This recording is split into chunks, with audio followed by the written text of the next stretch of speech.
Have you ever walked into a room for the first time, yet felt an unshakable certainty that you've been there before?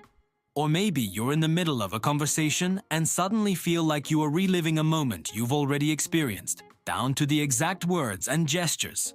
This eerie, fleeting sensation is called déjà vu, French for already seen. It's a feeling of familiarity with a situation that is, by all accounts, completely new.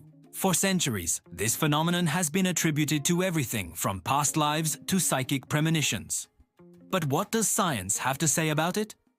Welcome to MindFront, where we explore the frontiers of the human mind. Today, we're diving into the mysterious world of déjà vu. So, what's really happening in your brain during one of these episodes? Is it a glitch in the matrix? A peek into a parallel universe?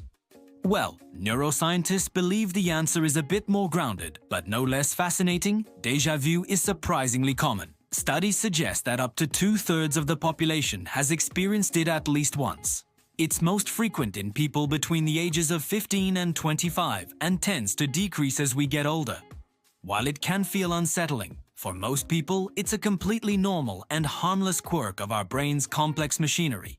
One of the most popular theories is the dual processing theory.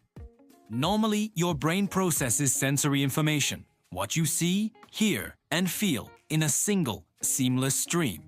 This theory suggests that during déjà vu, this stream momentarily splits. Imagine two signals being sent to your brain simultaneously from the same event.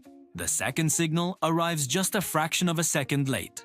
Your brain interprets this tiny delay not as a lag, but as two separate events.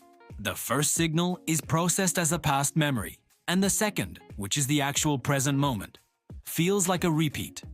It's like watching a movie with the audio just slightly out of sync. It creates a strange, disorienting effect. Another compelling idea revolves around a memory processing glitch. Think of your brain's memory system like a busy sorting office. New experiences arrive as short-term memories, which are then filed away into long-term storage, primarily in a region called the hippocampus. The theory is that sometimes a new experience accidentally bypasses the short-term memory inbox and goes straight into the long-term memory files. When your conscious mind accesses this information, it feels like you're recalling an old memory, even though the event is happening right now.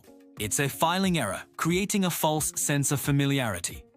Neurological studies using brain imaging techniques like fMRI have given us incredible insights. When people experience déjà vu in a lab setting, researchers have observed activity not in the typical memory recall areas, but in the frontal regions of the brain responsible for decision-making and conflict resolution. This suggests that déjà vu might not be a memory problem at all, but rather the brain's fact-checking system working over time. Your brain recognizes a conflict. The feeling of familiarity clashes with the knowledge that the situation is new. The strange feeling of déjà vu could be the conscious awareness of your brain sorting out this discrepancy, essentially saying, wait a minute, something isn't right here. Let's look at the brain's hemispheres. Information from your senses travels to both sides of your brain along different neural pathways. One theory proposes that a micro delay in the transmission of information between the two hemispheres could be the culprit. If the signal reaches one hemisphere a few milliseconds before the other, the brain might process the slightly delayed signal as a separate, older memory. This momentary miscommunication between the left and right sides of your brain could create that signature feeling of having already seen the present moment.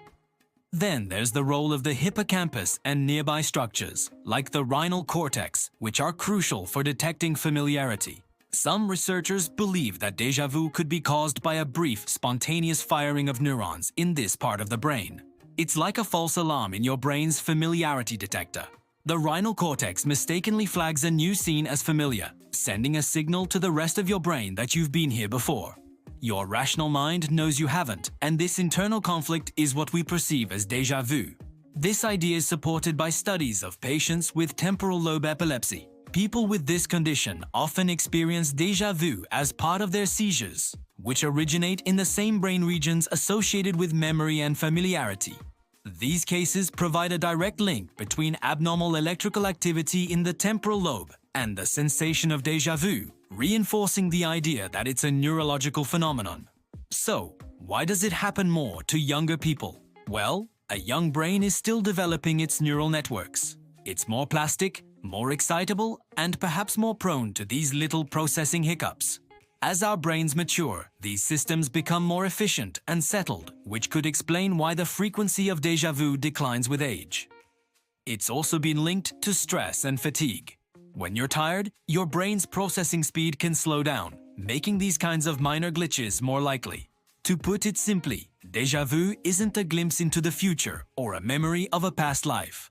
It's a fascinating window into the intricate and sometimes imperfect workings of our own minds. It's a harmless and common neurological quirk, a result of your brain's complex systems for perception, memory, and consciousness momentarily crossing wires. Whether it's a dual processing delay, a memory filing error, or a false familiarity signal, the experience highlights the brain's constant effort to make sense of the world. While we've made huge strides in understanding this phenomenon, there's still much we don't know. The fleeting and unpredictable nature of déjà vu makes it incredibly difficult to study in a controlled environment. But each new study brings us closer to unraveling one of the mind's most common and curious mysteries. The next time you experience that strange jolt of familiarity, you don't need to worry. Just take a moment to appreciate the incredible, complex, and occasionally quirky computer inside your head. It's simply running a quick diagnostic, a momentary check of its own systems, reminding us that even a healthy brain can have its little mysteries. Thanks for joining us on MindFront. If you enjoyed this journey into the mind, don't forget to like, subscribe, and hit the notification bell so you never miss an exploration. What should we investigate next? Let us know in the comments below.